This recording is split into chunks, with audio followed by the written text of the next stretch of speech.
Madame et messieurs, bonjour à tous et à toutes. Plaisir de vous retrouver sur Radio Liberté 92.8 FM. La voix citoyenne est à votre rendez-vous hebdomadaire de l'invité de la semaine. Cette semaine, nous déroulons le tapis à l'inspecteur des impôts Nongo Grégoire Traoré. Traoré est le secrétaire général du syndicat national des travailleurs des impôts et des domaines, en abrégé SINAID. Nongo Grégoire Traoré, bonjour à vous. Bonjour. Tiona Sanogo est à la technique. Présentation Atiana Serjoudon.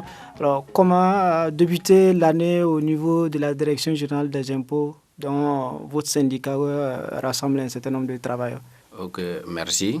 Je pense que avant, comme vous avez parlé de début de nouvelle année, c'est l'occasion de présenter en tout cas mes vœux les meilleurs à l'ensemble de vos auditeurs et de façon générale à l'ensemble de la population burkinabé.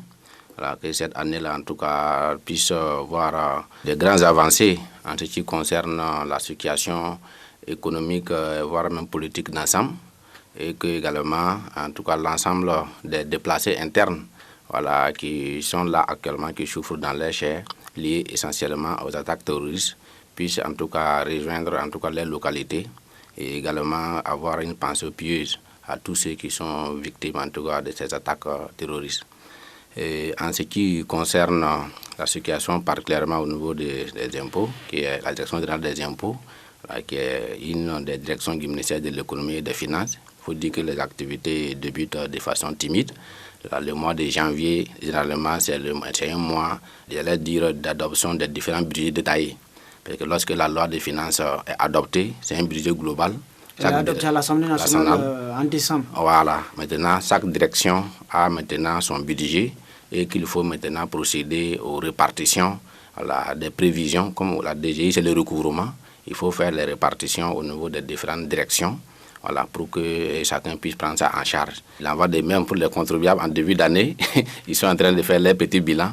Donc, ça commence souvent timidement en janvier. Globalement, vous avez dit la Direction générale des impôts relève du ministère de l'économie, des finances et du développement. Quelle est la qualité, l'atmosphère du travail au jour d'aujourd'hui? Parce qu'il fut un temps au département de l'économie, c'était pas la sérénité, il y avait beaucoup de tensions avec les mouvements d'humeur des différents syndicats de ce ministère-là. Il faut dire qu'effectivement, le ministère de l'économie et des finances a connu beaucoup de remous.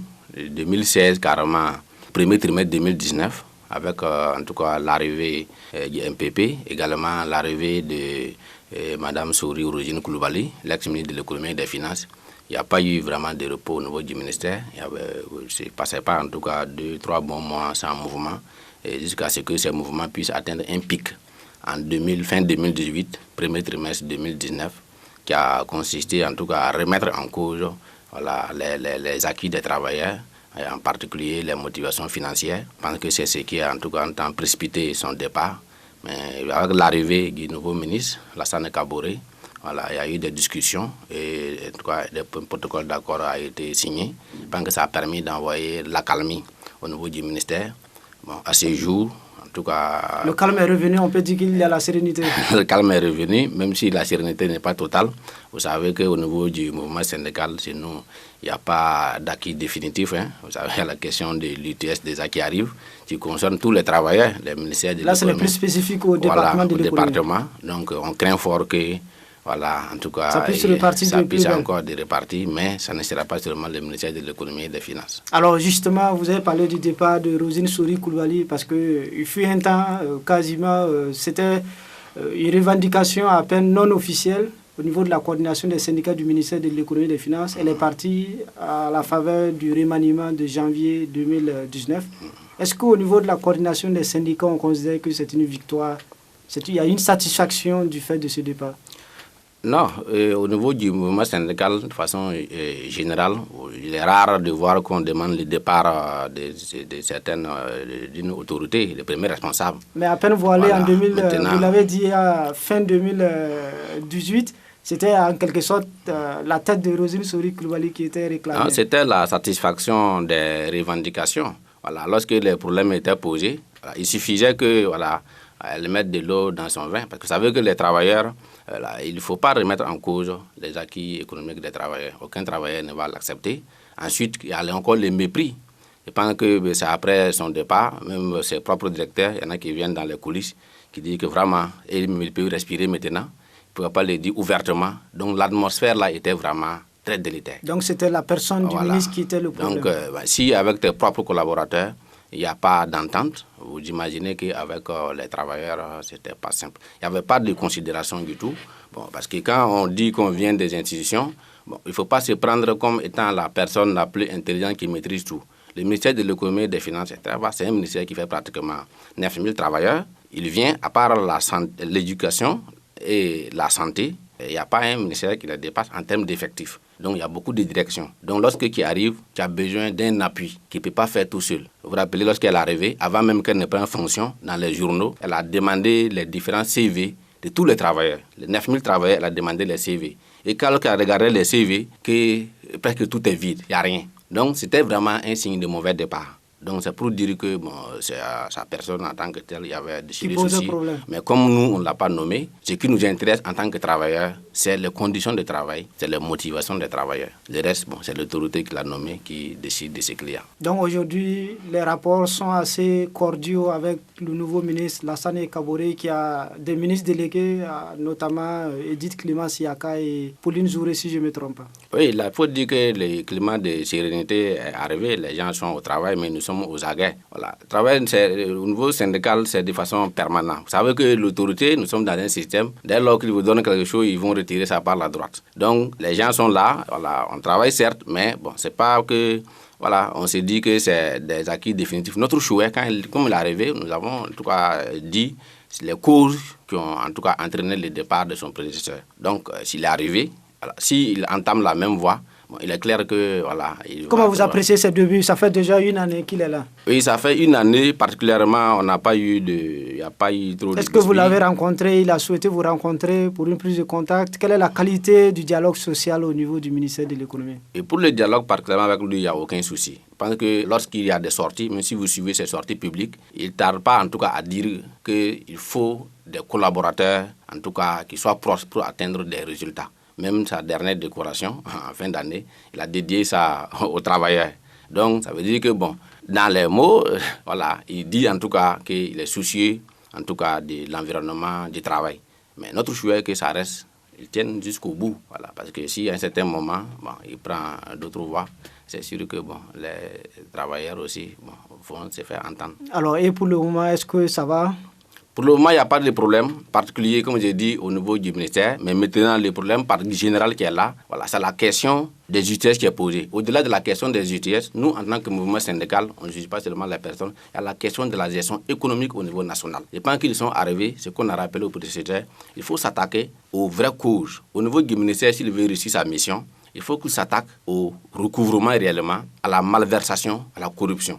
S'il ne s'attaque pas à ça, il ne pourra pas tenir. On va revenir. Voilà, on reviendra sur ça. Voilà pourquoi nous, autant la population l'attend sur ça, autant en tant que travailleur du ministère, nous l'attendons sur ça. Donc nous ne le jugeons pas seulement aux petits acquis internes au niveau du ministère. Donc nous avons une vision beaucoup plus large. Voilà pourquoi, bon, en sa personne, voilà, nous ne limiterons pas parce qu'il y a, voilà, c'est quelqu'un qui nous écoute. Non, nous on l'attend sur le terrain avec des actes concrets. Parce que si on ne s'associe pas aux autres populations, en tant qu'acteurs internes, si nous ne pouvons pas en tout cas développer des actions pour que les conditions d'ensemble améliorent au niveau national, au finish, ça se retombe sur les travailleurs à l'interne nous-mêmes. Et sur la question de la motivation des travailleurs, parce que c'était l'une des pommes de discorde justement avec Rosine Souri Coulibaly, il y a eu un accord secret qui a été signé, ça n'a pas été rendu public déjà.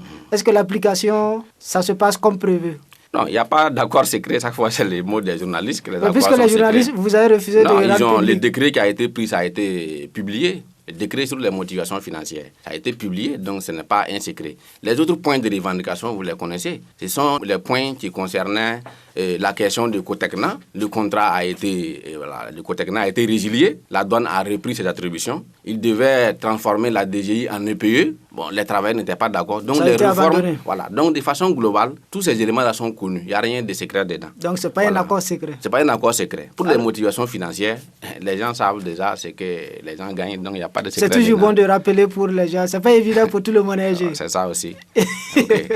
Quelles sont ces motivations, M. Traoré? Non, les motivations financières, c'est la prime de motivation que tout le monde connaît. Ce qu'on appelle le fonds commun. Ce qu'on appelait anciennement fonds commun. Les gens ont dit qu'ils ne veulent pas du nom fonds commun. Donc vous avez dû changer de nom. Oui, pas le nom, même la forme a changé. Voilà, ce n'est pas la même chose. Voilà. Ça consiste à quoi maintenant, de motiver les travailleurs du ministère de l'économie? Oui, ce sont des motivations forfaitaires qui sont arrêtées en fonction des catégories, de la catégorie A, B, jusqu'aux petites catégories. Vous connaissez les montants par trimestre qui sont servis. Alors qu'auparavant, c'était un montant qui était indexé sur la masse globale. Donc, le gouvernement a dit que la soutenabilité causait problème. Ils ont fait ça de façon fixe. Voilà. Maintenant, le souci, ce n'est pas seulement de faire de façon fixe, c'est également le contrôle, parce qu'il y a plusieurs autres paramètres qui rentrent en compte. Voilà. Donc, c'est connu de tout le monde. Il y a les primes de rendement qui sont en fonction des rendements que les travailleurs sont atteints. Si vous atteignez les objectifs, vous avez quelque chose. Si vous n'atteignez pas, ça, vous n'avez rien. Ça, c'est dans toutes les administrations pratiquement. Vous êtes bien sur Radio Liberté 92.8 FM et vous êtes à votre émission L'invité de la semaine. Cette semaine, le secrétaire général du syndicat national des travailleurs des impôts et des domaines, Nongo Grégoire Traoré, est notre invité. On va ouvrir un chapitre sur la question du budget. La loi des finances pour l'exécution du budget de l'État R6 2020 a été adoptée le 5 décembre 2019 par l'Assemblée nationale. Ce budget s'élève à 2233 milliards de francs CFA en recettes et 2518 milliards de dépenses. Les budgets des ministères en charge de la sécurité et celui de la défense sont toujours en hausse. Globalement, M. Traoré, qu'est-ce qu'on peut retenir de ce budget qui, pour la première fois, comme d'aucuns l'ont relevé, c'est la première fois qu'on atteint la barre de 2500 milliards en dépenses au Burkina? Quand on regarde le budget, de façon globale, les 2500, vous savez, par rapport aux besoins, c'est encore très faible. Prenez les pays, même de la sous-région, un peu avancés en Côte d'Ivoire, ils ont plus de 6 000 milliards l'année. Donc, nous sommes encore loin du compte. Donc, ça veut dire qu'il faut encore, en tout cas, mettre l'accent sur la mobilisation des recettes. Mais on constate une certaine croissance. Il y a une croissance, mais la croissance, souvent, c'est faible. Quand vous prenez en moyenne, c'est autour de 12, quand c'est beaucoup, 15% l'année. Voilà, par an. Or, en principe, en fonction des objectifs de développement, il y en a qui vont dire qu'il faut aller jusqu'à plus de 50%, 40 à 50% d'augmentation pour pouvoir atteindre dans un horizon de 5 ans, 10 ans un certain seuil. Donc il y a encore un grand travail à faire. Et justement, en rapport avec ces chiffres-là, cette croissance du budget, quelle explication on peut donner? Est-ce que c'est dû au fait que les services de collecte font plus le travail, il y a moins de pertes d'argent, ou c'est dû aussi à l'activité normale de tout pays où il y a plus de gens, il y a l'activité économique naturellement qui s'accroît? Il y a plusieurs facteurs et chacun des facteurs contribue. Voilà. Donc, il y a des facteurs, bien sûr, qui sont plus déterminants que d'autres.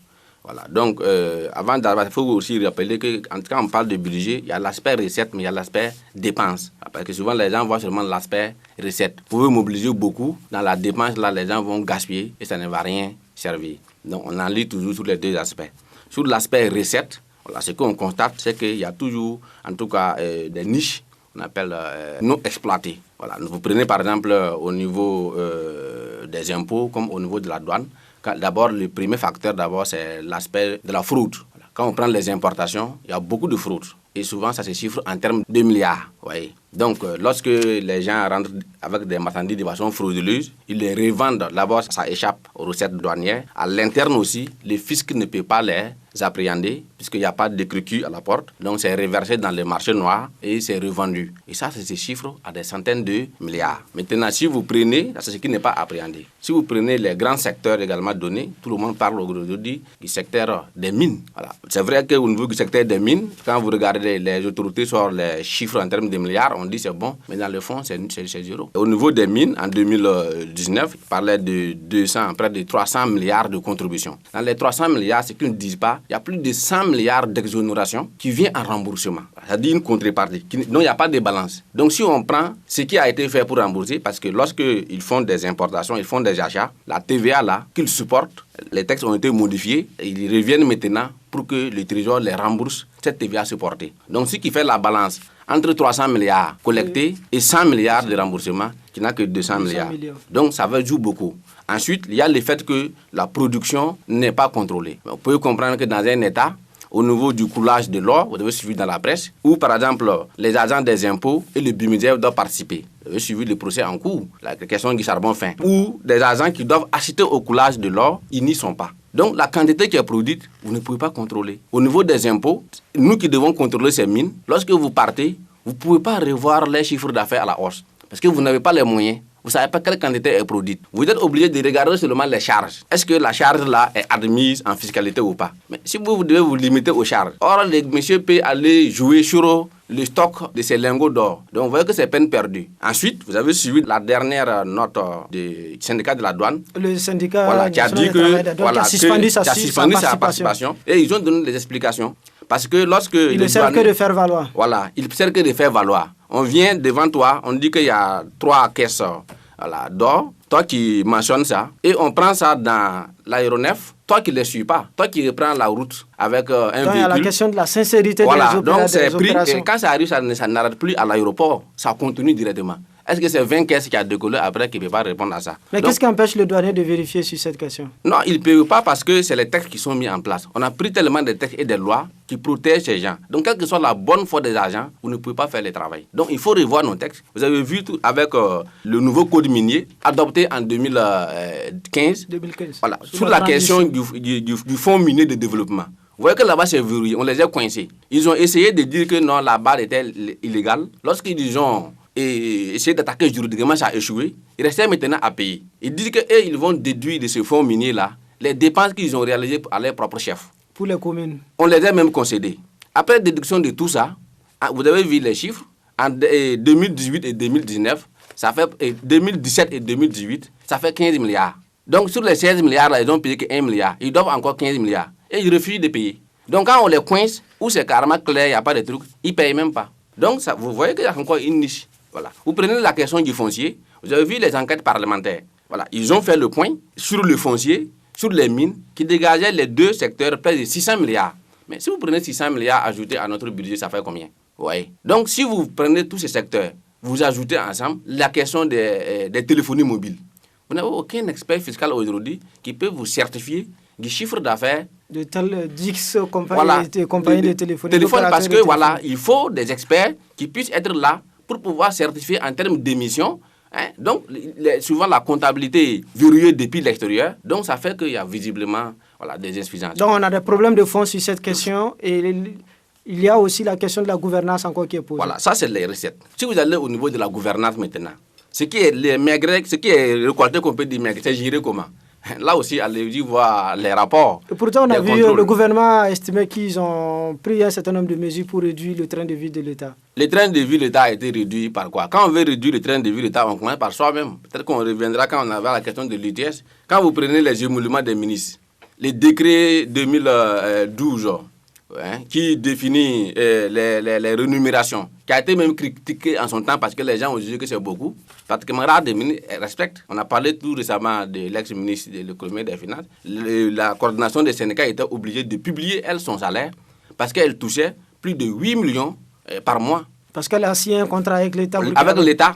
Vous prenez par exemple le ministre Seni Ouedraogo, qui est garant de la fonction publique, qui est garant de la gestion de la masse salariale, qui crie tous les jours que la masse salariale là dépasse les seuils de 50%, qui est fonctionnaire de l'État. On t'a nommé ministre qui vient signer un contrat avec le gouvernement ou qui prend une rémunération illégale par rapport au décret. Bon. Est-ce qu'un tel gouvernement peut encore dire qu'il faut rationaliser les dépenses? Mais donc, il a dit que si on fait appel à tout les Burkinabés, il est loisible de faire de telle sorte que la rémunération soit au moins égale à ce qu'il percevait avant d'accepter le portefeuille ministériel. Est-ce que ce n'est pas de bonne loi aussi, M. Traoré? Non, le décret est clair. Quand vous prenez le décret de cette disposition, il est dit quelle que soit la provenance de la personne, les rémunérations, c'est 1 350 000. Avec les autres avantages. Tout confondu. Voilà. Le décret est clair là-dessus. Même le président Guy Faso, le décret est clair là-dessus. Quelle que soit votre provenance. Mais d'où vient-il qu'on propose des contrats des ministres, souvent même des fonctionnaires, comme vous l'avez dit? Il n'y a aucune base légale. C'est carrément illégal. Et nous, ça nous étonne jusque-là que l'ASE ne puisse pas se saisir, l'autorité supérieure de contrôle d'État ne puisse pas se saisir de la question. C'est illégal. Il n'y a aucune base juridique. Donc, on se dit que c'est le mot fort du moment, comme entre griffes. Il fait ce qu'il veut, les chiens aboient, la caravane passe, c'est tout. Alors, à propos de ce budget-là, quelle est la part contributive des services des impôts? Oui, pour le budget, il faut rappeler que il y a eu la direction générale des impôts a fait un grand pas. La direction générale des impôts recouvre plus de 50% des recettes intérieures propres. Il faut rappeler que dans le budget, il y a les recettes intérieures, plus la partie qui doit faire les dons Voilà, il y a les dons, les prêts, les subventions. Voilà, donc c'est ça cumulé qui fait le budget. Voilà, donc ça veut dire que dans les recettes propres, la direction des impôts recouvre plus de la moitié. On était à près de 900 milliards courant 2018 qu'on a pu réaliser. Voilà. Ensuite, vous avez la douane, voilà, qui aussi tourne souvent autour de 600-700 milliards. Mais vous savez que dans les processus, voilà, des taxes au niveau des douanes, en principe avec les conventions communautaires, de plus en plus, on lève des barrières au niveau douanier. À cause de la libre circulation, les règles communautaires d'intégration. Donc, ça fait que beaucoup de biens échappent à la taxation à la porte. Mais c'est à l'intérieur maintenant qu'on doit les appréhender. Il faut mettre la pression beaucoup plus à l'intérieur. Les imposer. Donc, en plus de cela, vous avez le troisième contributeur, qui est le trésor public, qui le plus souvent prend les recettes, ce qu'on appelle les recettes de services. Voilà, les taxes superficielles. Voilà, donc c'est un peu ça. Alors justement, à propos de l'intégration communautaire, vous avez relevé, parce qu'il y a eu cette signature au niveau de l'Union africaine, la zone de libre-échange économique. Apparemment, cette question, c'est un couteau à double tranchant pour des pays comme le Burkina, qui comptent sur certaines entrées d'argent. Oui, c'est un couteau à double tranchant. Jusque-là, ce n'est pas bien appliqué. Hein, parce que si c'est bien appliqué, en principe, au niveau de nos portes, là, même ce que la douane recouvre actuellement, là, il ne devait plus recouvrir. Mais comme il se trouve qu'on ne maîtrise pas d'abord notre système interne, donc si vous faites une rupture brusque, ça va créer des déséquilibres. Voilà, parce que déjà, hein, on est là, on nous dit par exemple des gens qui ont des magasins, il y en a qui ont des magasins sous-sol, même si ce n'est pas sous-sol là, qui imaginent aujourd'hui, nous sommes à Ouagadougou, tous les grands marchés par exemple de Ouagadougou ici, les services des impôts ne peuvent pas entrer pour pouvoir faire le recouvrement. Ce sont des zones de hors-la-loi. Qu'est-ce qui se passe? Oui, mais aujourd'hui, c'est tout ça. Alors que souvent, on voit les éléments des impôts accompagnés de policiers, des éléments de la sécurité. Ah, mais ils ne rentrent pas dans les grands marchés. Hein. Donc, c'est au bord des goudrons. Voilà. Parce qu'il y a d'abord l'aspect politique qui est là. Vous voyez que dans ces marchés-là, il y a des organisations et ça m'étonne que... Il y a les associations de commerçants, de petits commerçants, voilà, du secteur informel. Informel, il y a tout. Et le plus souvent... Ce sont des prolongements de partis politiques. Des partis politiques. Et lorsque vous venez pour faire le travail, bon, tout de suite, il y a des menaces. Et les agents ne peuvent pas faire le travail. Donc, vous vous dites pourquoi, voilà, notre système fiscal intérieur, là, il y a encore beaucoup d'insuffisances. Donc, on profite aussi des entrées de porte pour pouvoir collecter un peu. Pour ceux qui viennent de nous prendre en marche, vous êtes bien sur Radio Liberté 92.8 FM et vous êtes à votre émission, l'invité de la semaine. Cette semaine, le secrétaire général du syndicat national des travailleurs des impôts et des domaines, Nongo Grégoire Traoré, est notre invité. Alors, sur la question du budget, justement, comme ça, cette dernière année, à chaque adoption du budget, il y a comme des pommes de discorde qui viennent se greffer. On a évoqué la question en 2019 avec le plafonnement du fonds commun, mais il y a aussi la question de la retenue à la source de la taxe de résidence. Ça va faire l'objet de polémiques. Cette année, c'est la question de l'UTS. On va revenir largement. Déjà, l'UTS, l'impôt unique sur les traitements et les salaires, qu'est-ce que c'est, M. Traoré? L'impôt unique sur les traitements et salaires, comme son nom l'indique, vous savez qu'au Burkina, nous sommes dans un système, on appelle en termes techniques, système cédulaire. Le système cédulaire, c'est quoi?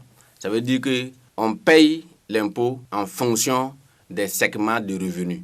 Je prends un exemple.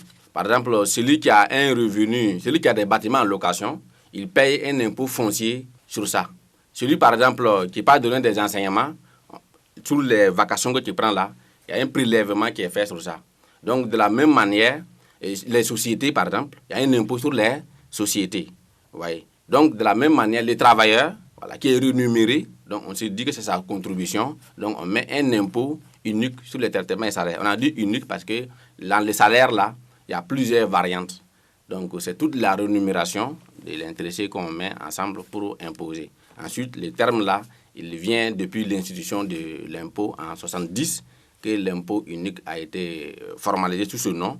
Avant ça, il y avait 70, il y avait 3 types d'impôts, voilà, qui ont été fusionnés.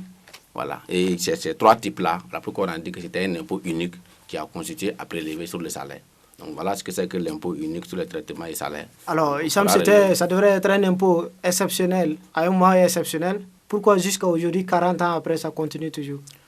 Oui, au moment où c'est arrivé, c'est arrivé dans une situation économique difficile. Et l'avantage au niveau du Burkina, c'est vrai qu'il existe dans beaucoup de pays, pour ne pas dire presque tous les pays. Mais chaque pays a son histoire. Voilà.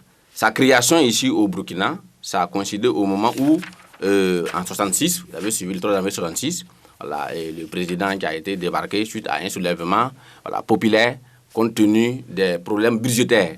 Donc lorsque le nouveau gouvernement est arrivé, il fallait trouver une solution. Et c'est dans ce cadre, bien sûr, qu'un accord a été trouvé avec les organisations syndicales. Donc ça veut dire que l'institution de cet impôt-là a fortement impliqué les revendications syndicales. Donc il se dit que c'est leur acquis. Et c'est arrivé en ce moment, on a demandé une contribution patriotique. Donc ça, c'est expressément ressorti. Si vous lisez Lamizana, il a écrit un livre. La mémoire du président Sangoulé Lamizana. Il a bien écrit dedans que c'est un impôt qui est arrivé à une période exceptionnelle. Donc on ne peut pas aujourd'hui faire continuer dans cet impôt-là sans faire référence à ça. Voilà, parce qu'il y en a qui ont fait des sacrifices. Et au début, il était question, c'était fait en une année. On a dit, bon, on va voir, d'une année, c'est allé, deuxième année, de report en report. Finalement, ça fait plus de 40 ans. Voilà, que c'est là.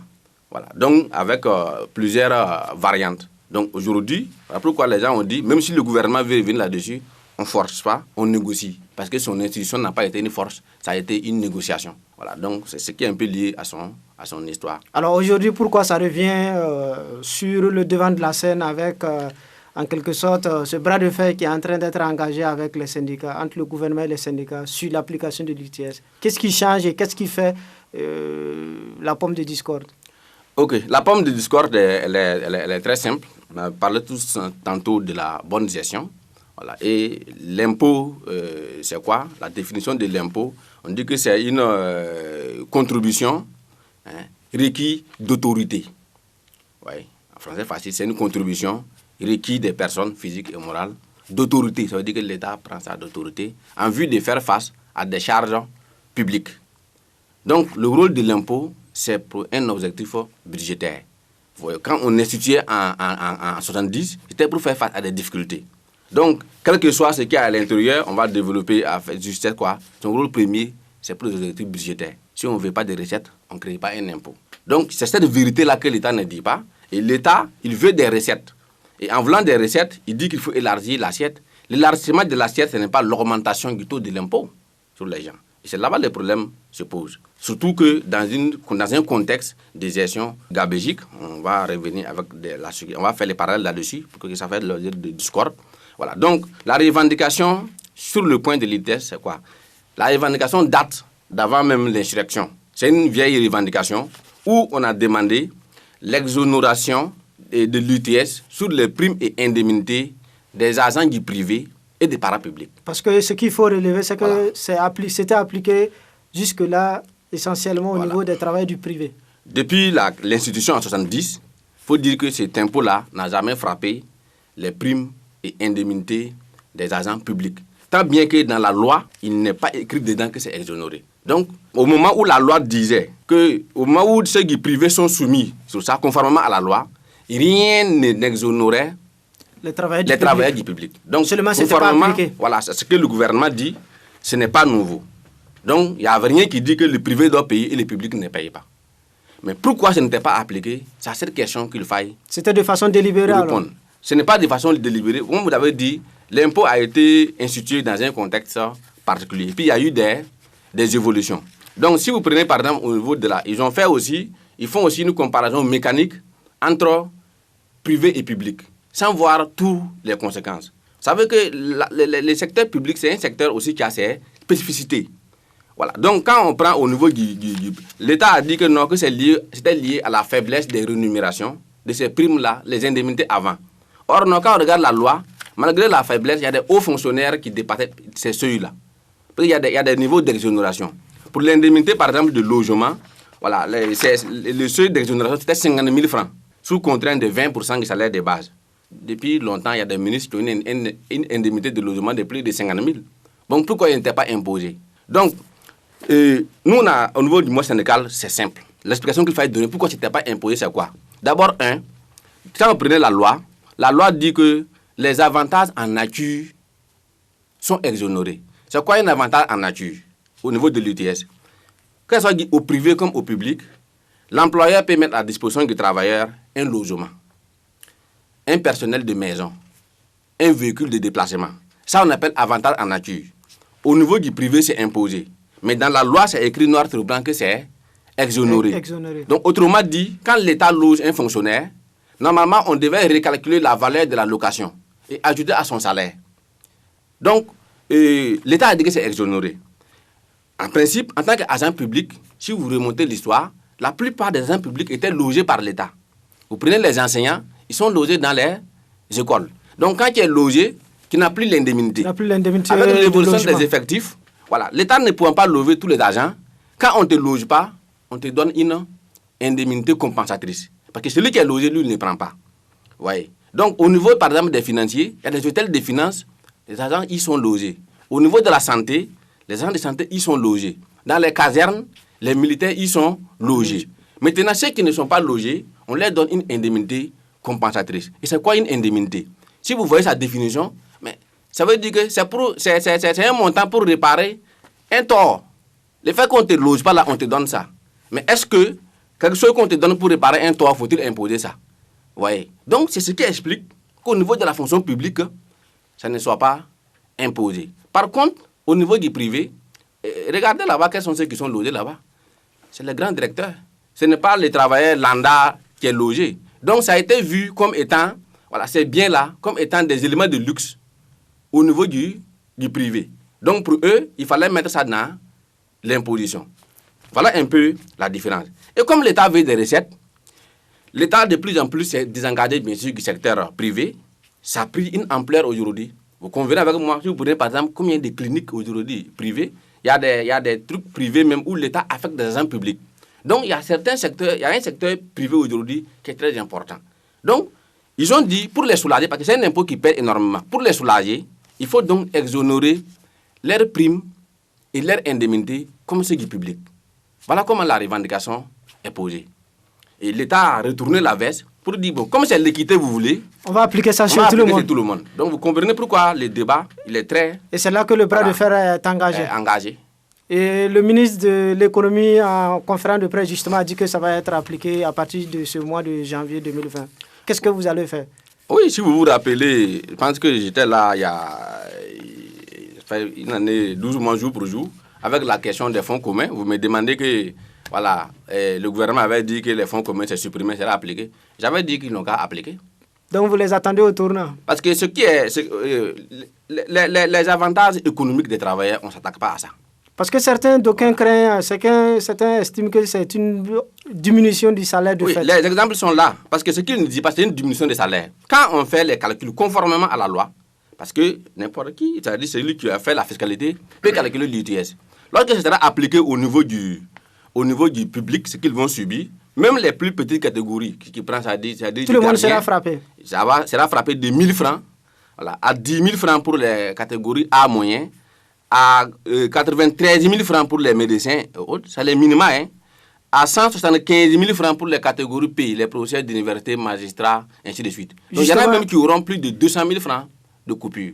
Donc ça fait une diminution de... Ça fait une diminution de salaire. Ça veut dire qu'on diminue ton salaire de 200 000. Parce qu'il y a une note dite confidentielle du DG des impôts qui a été prise en juin 2019 à côté, qui s'est trouvée sur les réseaux sociaux, où eux-mêmes ils ont dit que s'ils imposent, voilà, les recettes en UTS là, vont passer de 1,3 milliard à 1,7 000 francs. Donc, soit près de 1,5 milliard par mois, hein, de plus. Donc, si vous prenez les 1,5 milliard fois 12, ça vous fait 18 milliards. Or, ça, c'est ceux seulement qui émargent à la solde.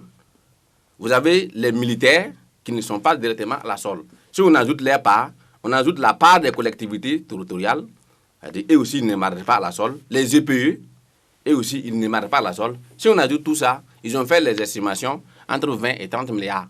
Il y en a même qui partent à 40 milliards. Que l'État va percevoir. Que l'État veut percevoir. Comment on peut dire qu'on fait une réforme pour soulager des gens au même moment qu'ils multiplient les recettes là par N?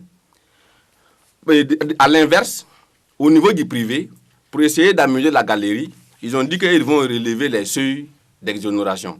Les logements passent de 50 000 à 75 000, sans dire aux gens qu'il y a d'abord une première borne qui est 20%. C'est 20% du salaire de base, du salaire brut sans dépasser les 75 000. Donc, on prend un exemple, quelqu'un qui a 200 000 francs, ce qui fait 20%, 200 000 francs de salaire brut. Le brut, là, c'est l'ensemble de sa rémunération, quoi, sans UTS. Ce qui fait 20%, ça fait 40 000. Donc, il est bloqué, il ne peut avoir une exonération de 40 000.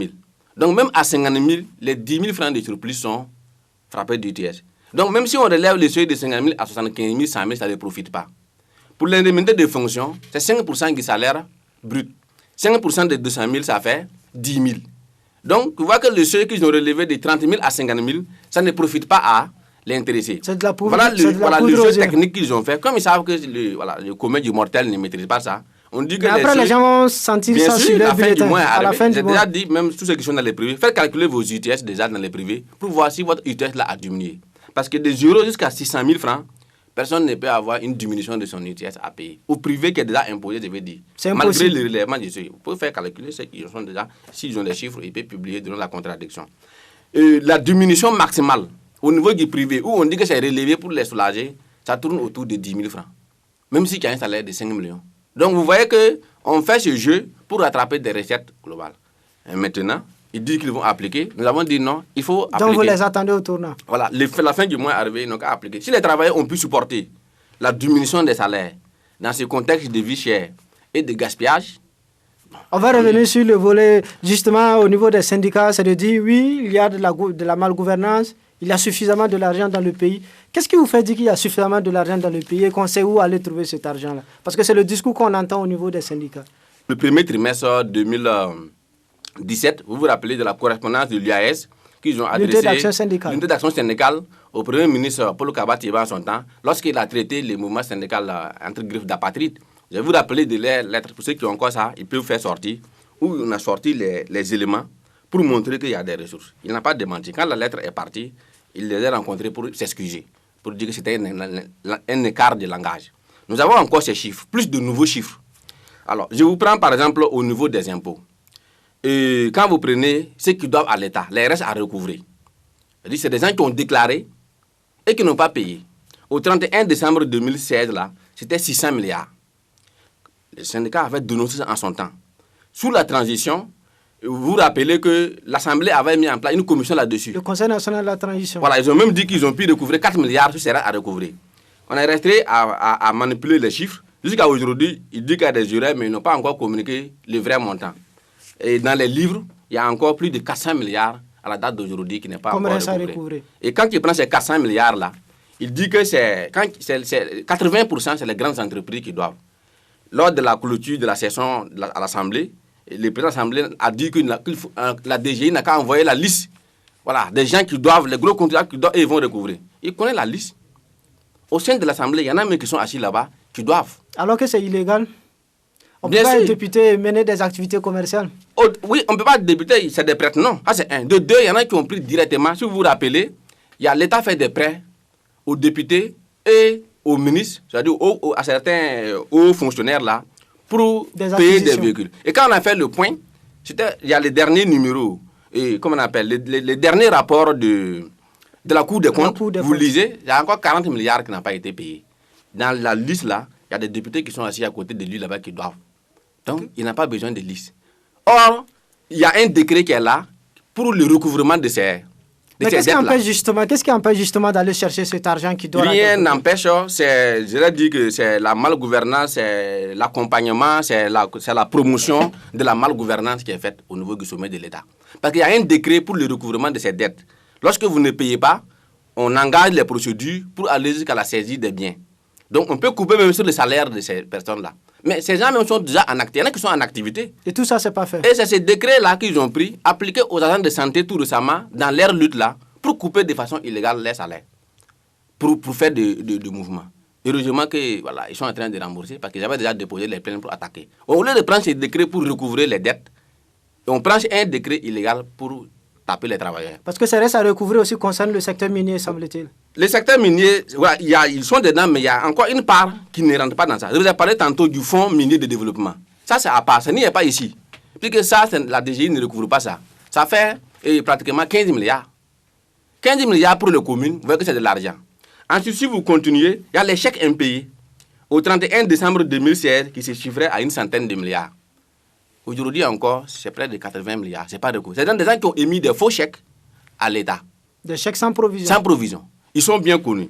Ensuite, si vous regardez les nombreux propriétaires des bâtiments en location, les célibataires, Vous avez vu l'audit à l'Assemblée encore qui a fait la question, les enquêtes parlementaires sur le foncier. C'est un peu lié. On a demandé le fichier informatisé de toutes les parcelles à Ouaga et à Bobo et de façon globale sur le territoire.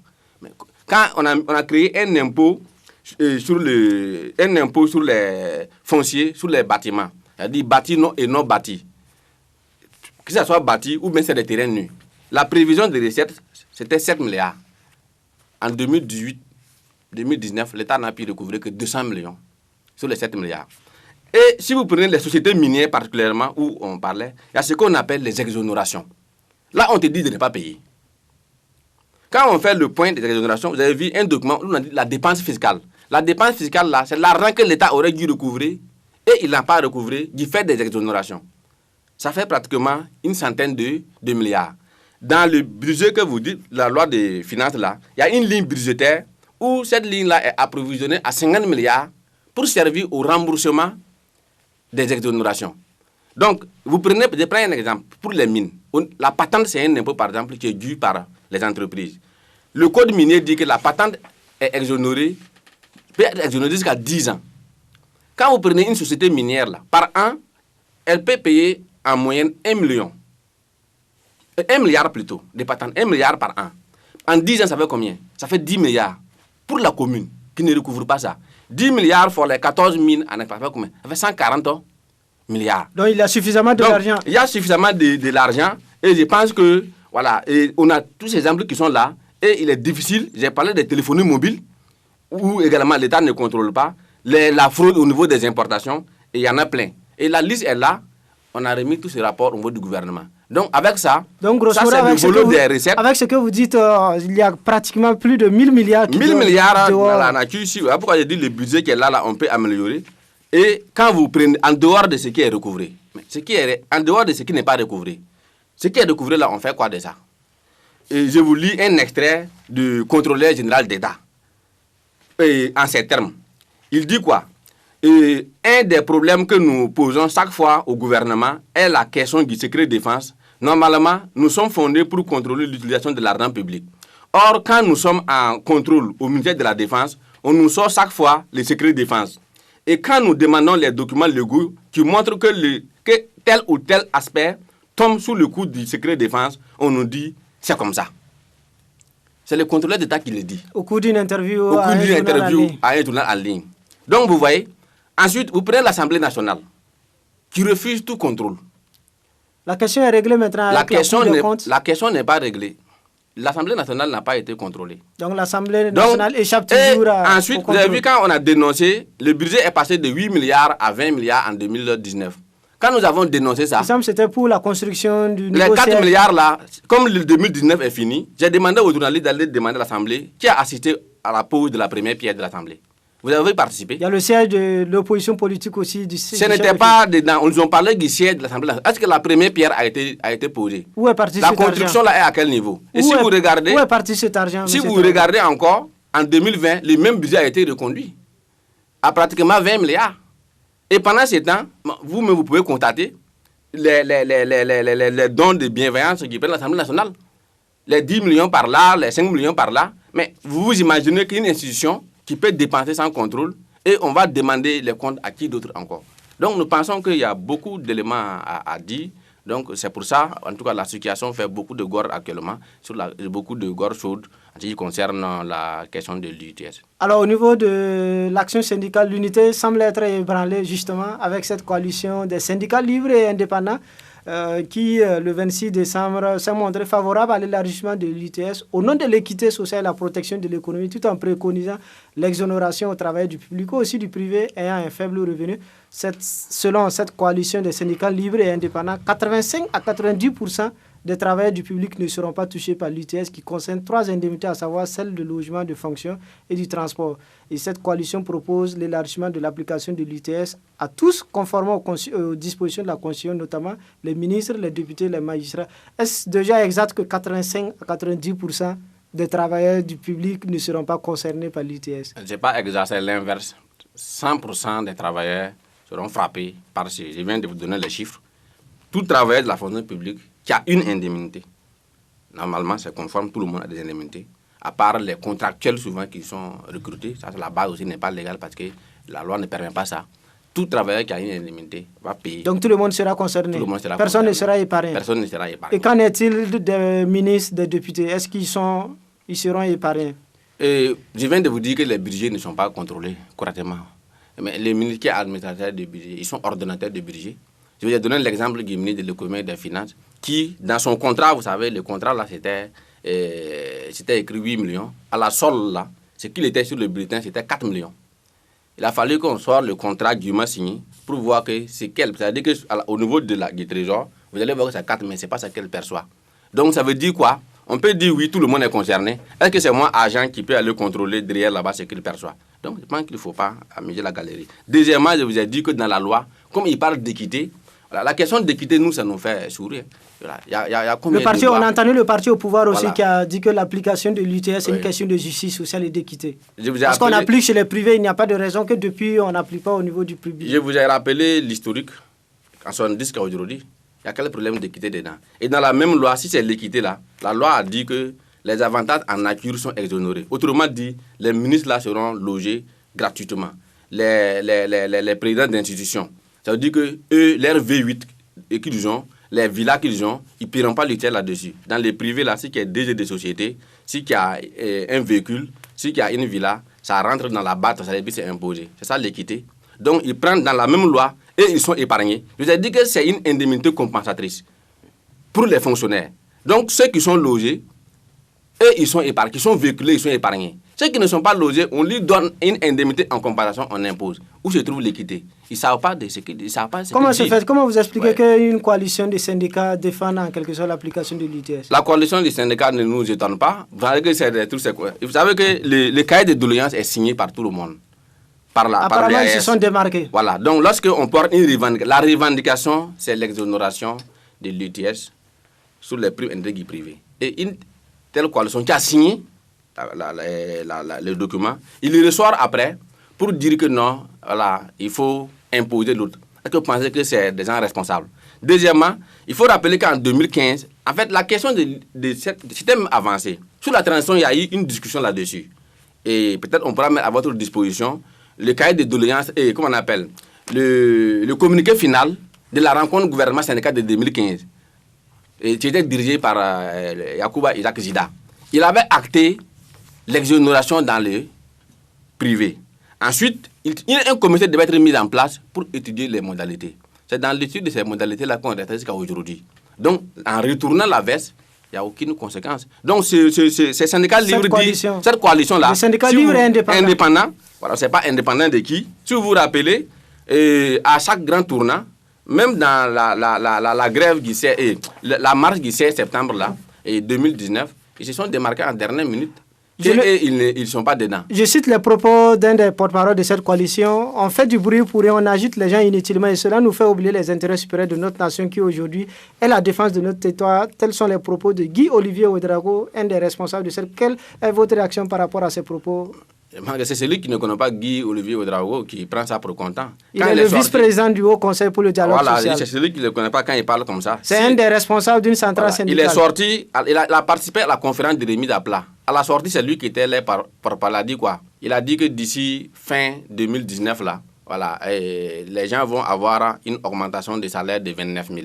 Qui a eu augmentation de 1 On attend toujours cette augmentation. On est en train d'aller à une diminution de salaire. Donc, au lieu de dire qu'il faut corriger une équité, l'augmentation qu'il a promis aux agents, il aurait dû donner ça. Donc, je pense que c'est des personnages pour qui nous ne perdons pas le temps. Et nous avons dit pour nous, l'unité des travailleurs, ce n'est pas l'unité des secrétaires généraux. C'est une unité à la base. Et vous avez vu dans la même coalition, il y avait des syndicats de la fonction publique qui étaient avec eux. Ils ont écrit après pour dire qu'ils se démarquent et ils sont contre l'application de l'UTS. L'UNAPOL vient, je ne sais pas si je n'ai pas, en tout cas j'ai vu une publication. L'Union Police Nationale. Voilà, je n'ai pas vérifié la source. Voilà. En tout cas, dans les réseaux sociaux, où ils ont écrit également pour dire qu'ils sont contre l'application, la génération de l'UTS. Alors, rapidement, sur des questions d'actualité, avec ce meeting qui n'aura finalement pas lieu, la mairie de Ouagadougou a refusé d'autoriser la tenue de la manifestation devant le palais de justice de Ouagadougou, organisée par le collectif contre l'impunité et la stigmatisation des communautés.